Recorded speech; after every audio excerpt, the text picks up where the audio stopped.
Jim Cantore, let's go ahead and toss it to Cantore. Jim, what the conditions looking like now?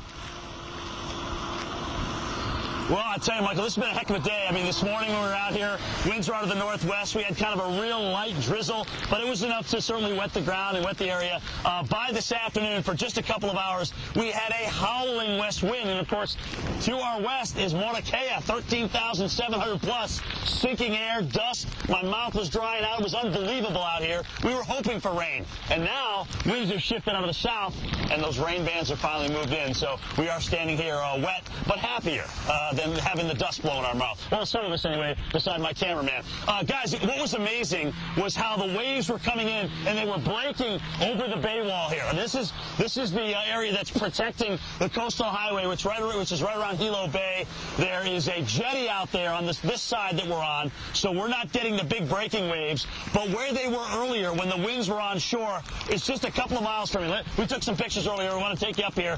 Huge area. The surfers were all congregating. They were hoping these waves would set up for a nice ride today. They didn't. They would roll up and then 3 seconds later just fall over. So it was more of one of those days where if you could catch one laying down on your board, it was a lot safer and a lot funner actually than standing up on it, because some guys were really eating it on the top of those waves as they try to eject out. Either way, this is what you live for if you're a surfer. You come out here to Hawaii for the big waves, and you know if you get a tropical system, you're going to get the big waves. So I'm hoping for these guys, it sets up for them as we go over the next couple of days. Either way, guys, it is now wet here at Hilo, which is what we normally get. You're talking about a city that gets 120 plus inches a year.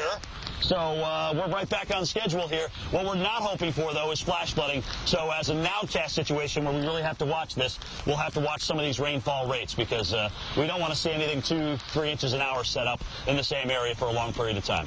All right, guys, that's it from Hilo. This area was ready for this. They took it serious. They shut down the city, and they were ready to deal with whatever Mother Nature threw at them. Thank goodness it was a weakening storm.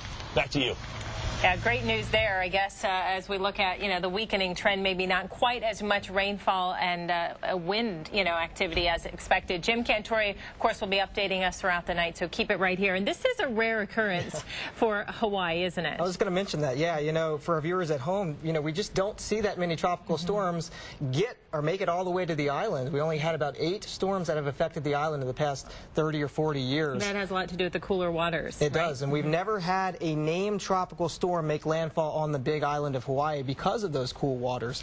So, now, are we going to see, it doesn't matter where the landfall is necessarily, you're still going to have a lot of rain, so try not to focus on that. Right, when you get to a disorganized tropical system like this, it's not about the center. Right, it's about the impacts around the center, and it's going to be felt up and down the island chain tonight and tomorrow. All right, a lot of flight cancellations, so again, we're going to watch for the rain potential that could lead to some flooding and some gusty squalls. Right, gusty squalls. We're going to see that high surf continue along the east-facing shorelines especially, and then as you mentioned, the heavy rainfall. And we don't really want to try to pinpoint where that heavy rainfall is going to be, because it's going to be very isolated. Okay. Just depends on the flow of the winds, and the flow of the winds change as the storm moves across the island chain. So 6 to 10 inches, locally 15 plus inches is what's being advertised, and that could lead to some life-threatening flash flooding, so we'll keep an eye on that. Obviously only 1 o'clock in the afternoon there in Hawaii, so we'll be updating you as we move on through their afternoon here.